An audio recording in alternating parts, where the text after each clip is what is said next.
Welcome to the Smart Dating Academy podcast. I'm Bela Gandhi, the founder of Smart Dating Academy and your host. I started Smart Dating Academy in 2009 because I had this crazy knack of giving people dating advice that actually worked, that I took. I've been married for almost 25 years, and now my company helps people to date smarter and to find love. This podcast is meant to bring more love into your life, no matter where you are and what you do.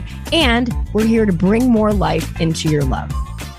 Smart daters, welcome to this episode of the Smart Dating Academy podcast.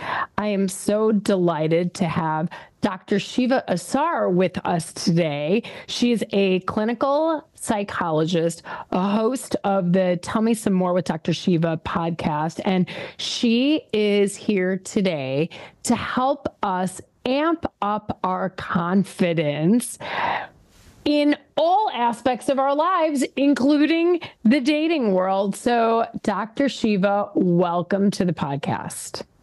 Thank you so much for having me. I am so excited to be meeting with you for this conversation. Well, good. Well, tell us a little bit about yourself and how you got into the work that you're doing. Absolutely. So as you mentioned, I'm a clinical psychologist, and I focus a lot on relationships and supporting individuals in living a life that's going to be most fulfilling to them. I think so often we're influenced by societal expectations of what we need to be doing or relationships we need to be having. And so I've just found that helping individuals and having the skills to be just more of themselves, be more confident, be, more clear on what their values are, what their relationships, what type of relationships they want, is really what drives me and has brought me to doing this work. And I've seen just such a great impact of how we can support ourselves in being more fully ourselves and showing up most fully. Our experiences themselves are so much more gratifying, right? And especially within relationships. Okay, so let's jump right in. Who doesn't want to know how to become more confident, including me? So tell us, give us your playbook. What do you think? How do we feel more confident in a world that sometimes makes us really question ourselves? Sure. Yeah, absolutely. I think for me, when I think about improving our confidence, I think so much of it just comes back to how we tend to speak to ourselves. So in relation to dating or any other thing that you want to do. So I encourage individuals to really just take a moment and just tune in. Just pause for a second and say, how do I tend to speak to myself when I'm put in an anxiety-provoking situation or when I'm going on this date? What is that story that's going through my mind?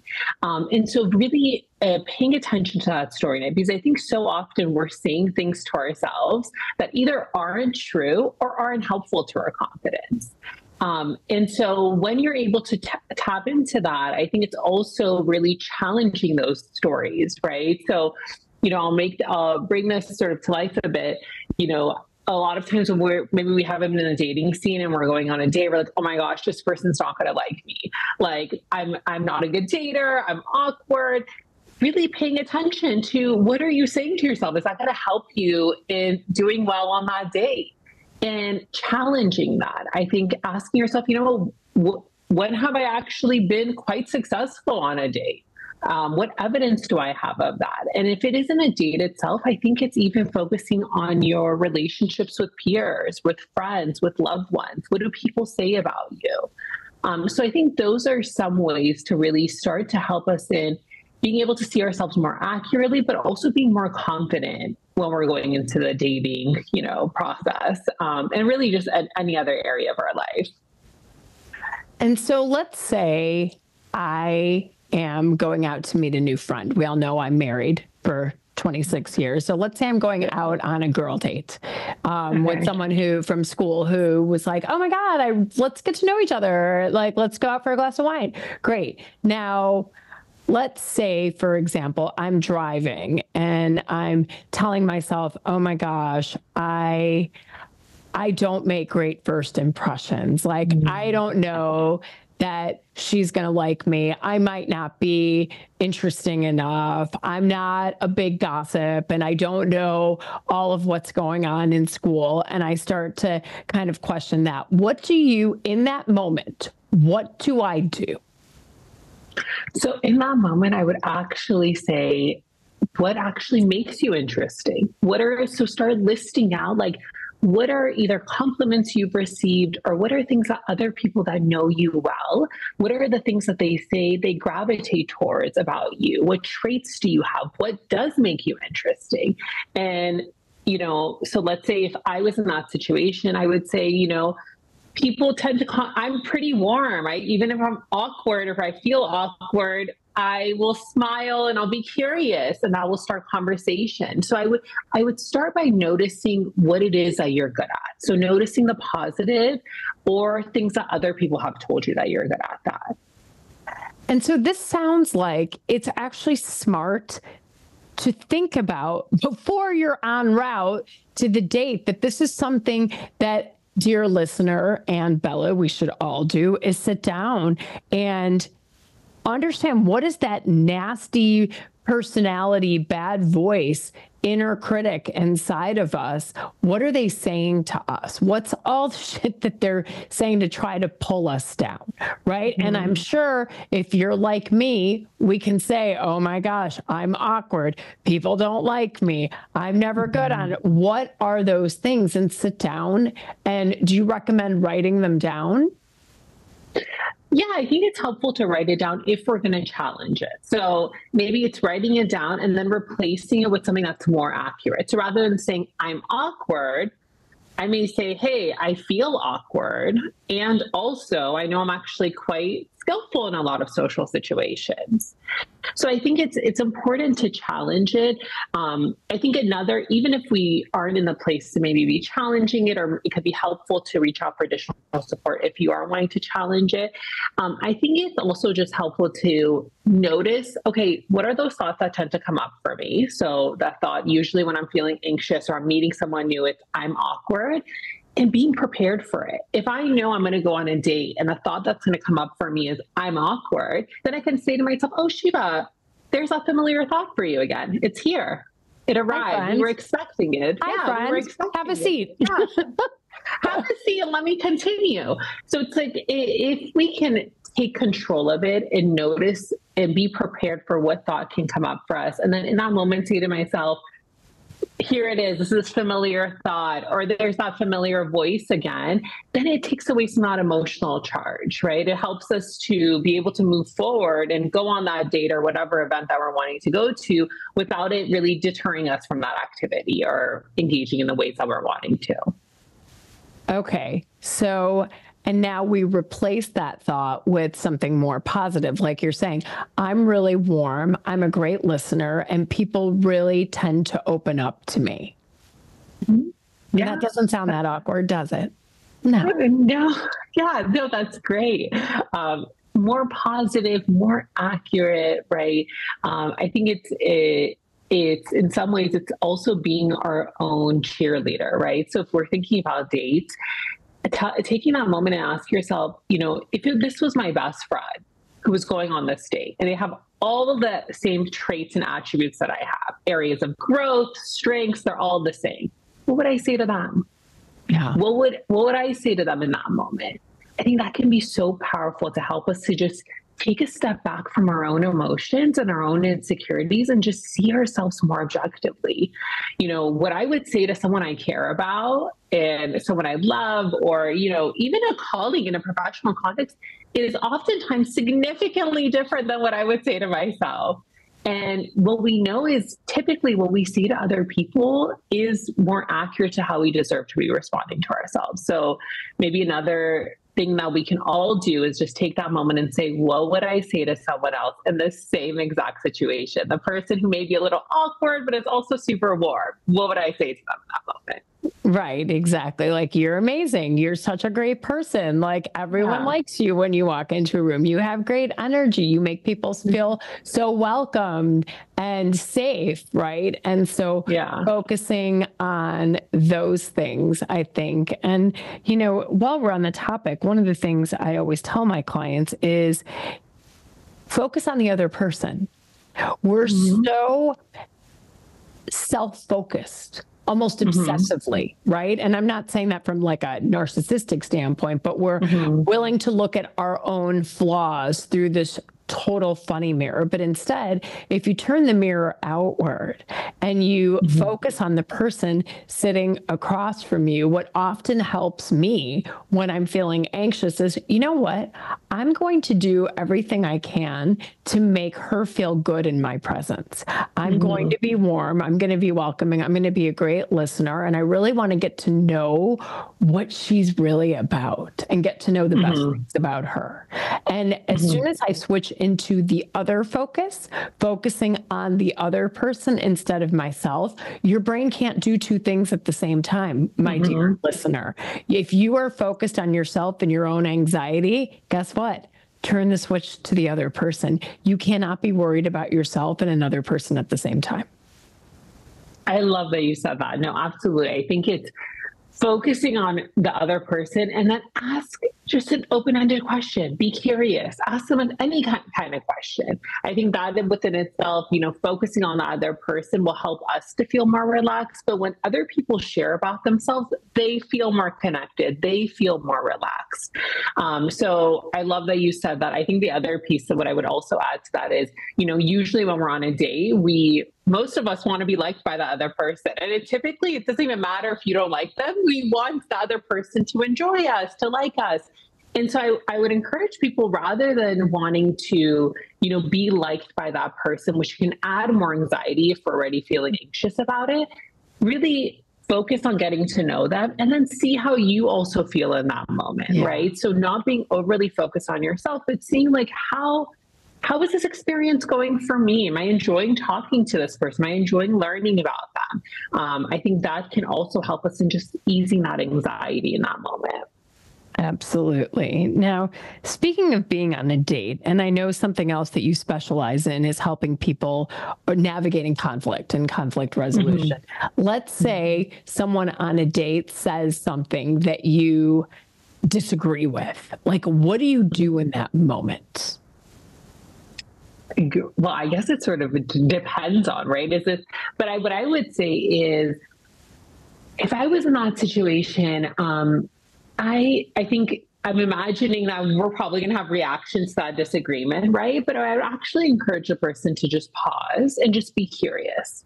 Ask them a question. Hey, where is this coming from? Or, hey, can you tell me a little bit more about what you mean by that? Because usually, I think when we can pause and slow down, that will help us with our own reaction, right? We're not going to come from this reactive space, but also we may learn some information that will help us to be able to connect with that person, or will give us insight into what they actually meant and what they intended to communicate. And I think once we have a better understanding, I think then focusing on our own experience, maybe letting them know how you feel about a specific topic, but using I statements. I'm sure your listeners are familiar with I statements, but communicating maybe how something made you feel or what your perspective is, but only focusing on you. So, hey, I feel very differently. I actually feel that I felt, really anxious when that situation happened. So I'm focusing on my specific feelings, which no one can disagree with, but rather than reacting to that person's emotions or what I think they should be, or, blaming them in any sort of way, which is likely to lead that conflict to escalate. I really like the way you phrase that. I don't even know if you know how elegantly you said that, but I just want to highlight that sometimes we say to people in such a blunt, aggressive way, well, I disagree.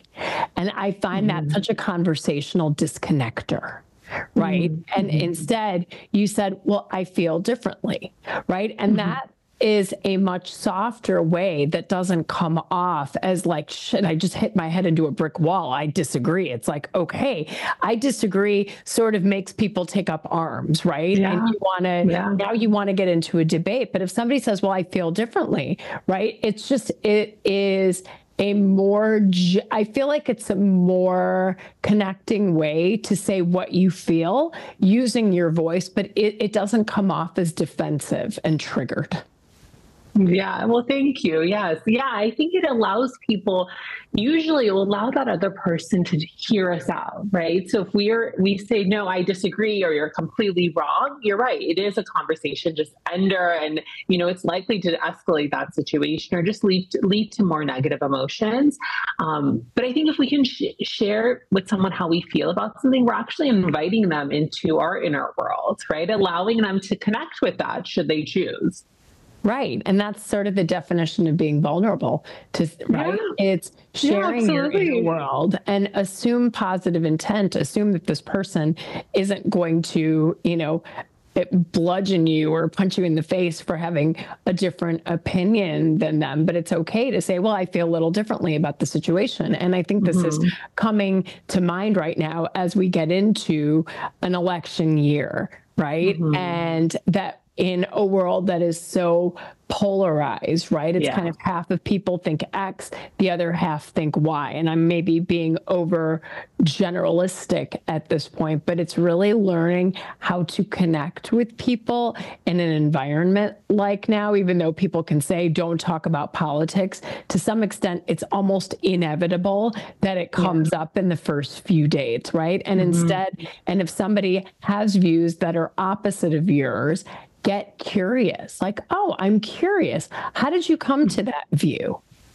Yes, absolutely. Yeah, I think it's being curious is such an important, I don't know, skill, strategy, whatever you want to, but an approach really. Because I think that when usually there's that difference, we're all, vulnerable to putting people in categories, right? We're divided. And if someone tells me they have a specific view on politics, on social, I then have already put them in a box. Well, they must think this. And if that's different from how I think, again, that's disconnecting. So I think being curious and allowing that person to really share more of who they are and how they may or may not fit in that category is helpful to us, but it's especially helpful to that relationship. Right. And it makes dating a lot more fun when the goal isn't to have someone who's an identical version of you sitting in front of you, but just to be curious and to get to know different people and how they got to the mindset or the belief that they have, right? Because usually there are reasons that people think and feel what they do. And getting curious enough to dig in can also give you empathy for somebody whose views are different than yours.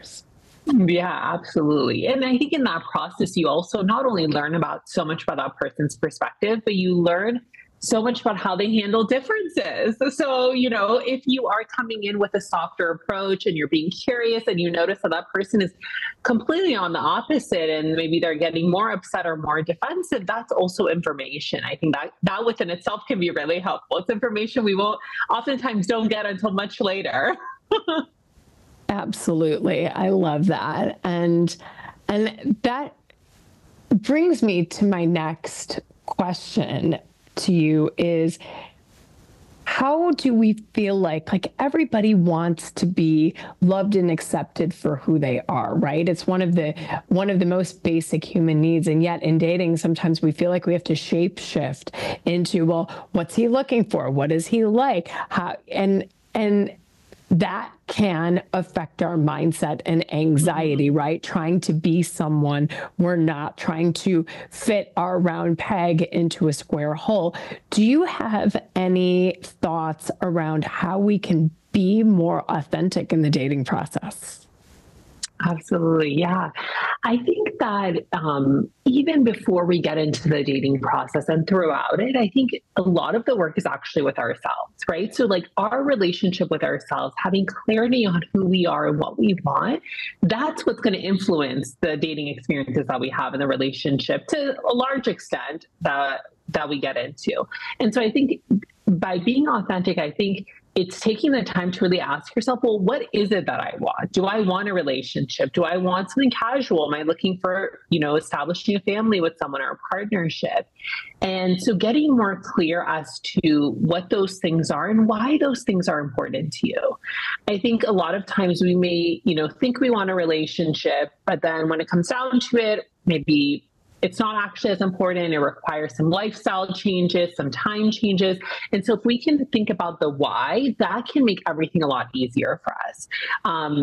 So I think being really clear on what it is you're looking for and really owning that. So like if we want to be more authentic when it's on the dating apps or it's in person, rather than asking person, what are they looking for? Let them know what you're looking for. So I think it's taking ownership and more just feeling empowered to, share what it is that you are looking for. And if someone doesn't respond well to that, that's great, because that's not what you're looking for, right? So I think it helps in filtering the process too. And the more that I think we can do that, the more that we can take action based on what it is we're looking for in our why, like why this is important to us, then it's going to feel easier and easier to continue to do that, even if there are setbacks in the dating process. Does that make sense? Yeah. Yeah, perfectly. I've said in the media and to my clients, I want 2024 to be the year that you use your voice, right? Mm-hmm. And if for example, I was talking to a client who was going back and forth with someone on a dating app, and he looked interesting, good photos, good profile. They had similar interests, but in the, relationship status, like, what are you looking for? His thing was, I don't know what I'm looking for. Mm-hmm. And so, I grow and learn through this process as a coach as well. So 5 years ago, I would have said, okay, well, if they don't know, just move on, right? But here it's, okay, if he seems really interesting to you and is a good fit, why don't you find places to connect on, and then as you end your message, which doesn't have to be long, just say, hey, I noticed that you said you didn't know what you were looking for in a relationship. I would love to hear more about that, with the smiley face. Now, you have just used your voice. Maybe he didn't know what to write.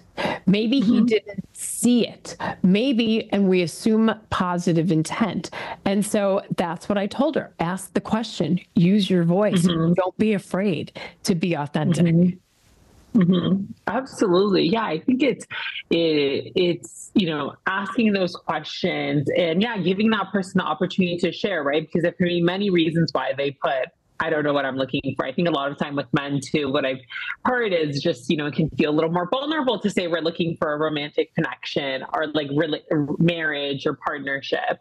But yeah, absolutely. Using your voice, but I think being clear on what it is you're looking for and why that's important. Because it's in that, then that's going to help us in, when we need to, make changes to our schedule or be a little more accommodating in the ways that are aligned for us, it's going to feel not only easier, just more connected to that overarching why, right? That overarching, how is this going to help me? Because I think dating, and I share this because I think dating at times, especially with the apps and just, the many different ways that we're connecting, it can feel exhausting. Sometimes we're like, why am I doing this? I'm not meeting that person.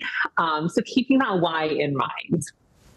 Yeah, definitely. And then to continue to your point, when you know what you want with this client, she was looking for a long-term relationship that could possibly lead to marriage.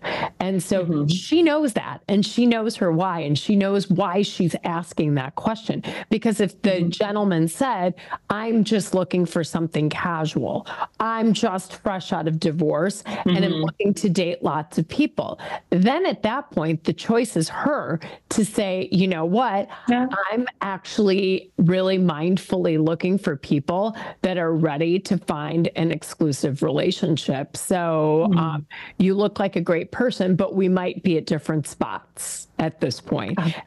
And you knowing what you want and being able to ask people that question without fear, right? And it's like, oh my God, but he looks so amazing and I don't want to screw this up. You're not screwing anything up. You're being true to yourself by asking that question. And based on his response, you're in the driver's seat to say, yeah, actually, it's okay with me if he only wants a casual relationship because that's what I want. And if he says he's looking for something casual and you're looking for something long term, don't fool yourself into thinking you're going to be that person that turns him into, he just hasn't met me yet. No, famous last words that he might act like he wants to be exclusive with you for the first 8, 10, or 20 dates. And then at a certain point, he might just be like, okay, I'm good. Time to move on. And you're like, but wait, what just happened? He's like, well, I was only looking for something casual. Absolutely. I love that you said that. Yeah, we cannot oftentimes, and I've never seen this, but we can't change, it's sort of like if someone is hungry, right? Like you don't want to convince the person to be hungry. You can share with them, hey, do you want this type of food or that type of food? But if someone's not hungry, they're not hungry, right? And so if someone's not ready for that, that part of their life, that phase of their life, what it also entails, right? And what it means as far as time commitments, the emotional commitments, then I agree with you. I think it's important to know that information sooner. And in some ways it, may be difficult because you may have connected at a certain level with this person, but it saves us from a ton of heartache and headaches down the line. And really you are taking back your time to refocus it with someone who is at the same place. It brings me to a story. And for you, dear listener, you might not have heard this podcast from a couple of weeks ago, but one of our clients, Courtney Bass, came back, a tech executive that's out in California, came back, went to Harvard undergrad, Harvard graduate school, and was just having trouble in the dating world. And she came and she started to work with us, and she was very clear that she wanted a long-term relationship that would lead to marriage, and she wanted to be a mother, and was in her late 30s. And so she goes out on a date with a guy who basically on date 1 says to her, listen, I came from a family of origin that had trauma. I've proactively had a vasectomy because I don't want to be a parent. Never been married, like proactively snipped herself. And she was like, wow, I really liked him. I just said, well, maybe we can spend time together and just be friends because we had so much in common. So they start hanging out. She's dating other people. He's dating other people. And they're starting to catch feelings. And so she says to him, hey, I'm starting to like you. We got to cut this off. I'm really sorry, but I know that I want something that's going to lead to marriage, and I've got to cut this off because you don't want to be married and you don't want to have kids. So they leave each other, and a few days later, he messages her and says, maybe I wouldn't be that bad of a dad after all. Reverses his vasectomy. Oh, wow. They're now married, and she is the mother of a 2-year-old, and he is the best, most devoted, doting father. And so for her, had she not, she was all of the things we talked about. She was curious. She was happy to connect. She liked him. Okay, we can be friends. We can hang out. And as they got to be better and better friends, she was self-aware. I'm catching feelings. Ended it. The choice was his. She didn't say, unless you come back. She's like, look, you've been clear with me. I've been clear with you. Let's just go. Like, peace out. And he was like, oh, no. I need you in my life. Right. And so an amazing story of people that were incredibly self-aware, but the right person will get you to do things you might never imagine. I love that. That's so beautiful. I think, thank you for sharing that. I wasn't even thinking of that. I think so often, we will, including for myself, right? We assume that the person is fully aware and maybe, they have explored all of this, and that's why they've made the decision of, oh, I don't want any children. But you're right. I think the right connection and also just self-reflection on their part then allows for that change to happen. I love that. It's so beautiful.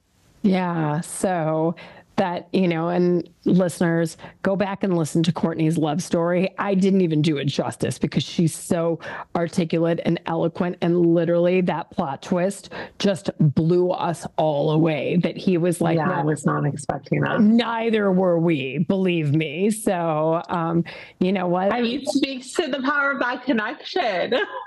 Speaks to the power of connection and authenticity and being curious and being open and being true to yourself, and the right person willing to move mountains to be with you. Right. And so, as about as beautiful of a love story as there can be, but really being true and genuine.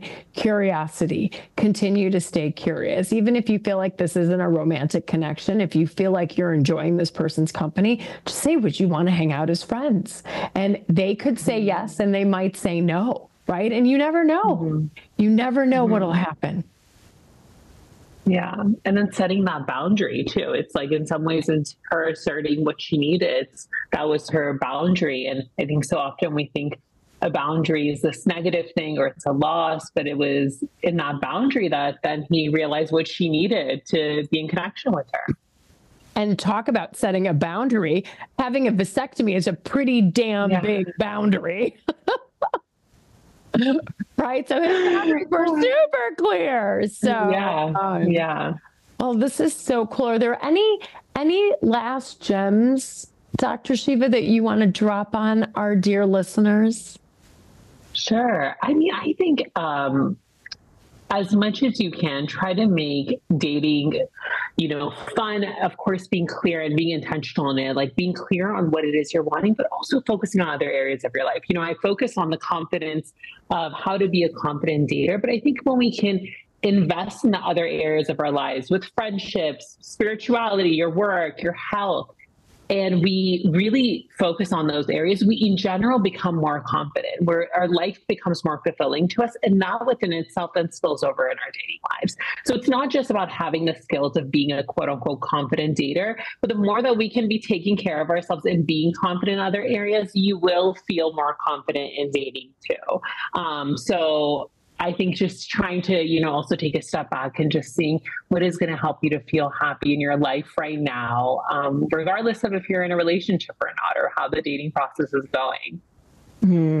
I love that. Well, you're amazing. Thank you so much for being here with us today and for dropping your gems on our listeners, smart daters. Lots of you are coming out of hibernation, coming out of the weeds and saying, you're ready for love. If you are, get on our website, go to smartdatingacademy.com, say that you're ready for a consultation. We will email you how our process works about our VIP coaching programs. And if you're not ready for love yet, or you're just enjoying listening to this podcast, get on, give it a rating, write a review. Dr. Sheva and I want to know that you thought this episode was amazing. Okay. And we read every single one and we're grateful. So you can help us to be the little podcast engine that could. So with that, I wish you a great week and we will see you next week.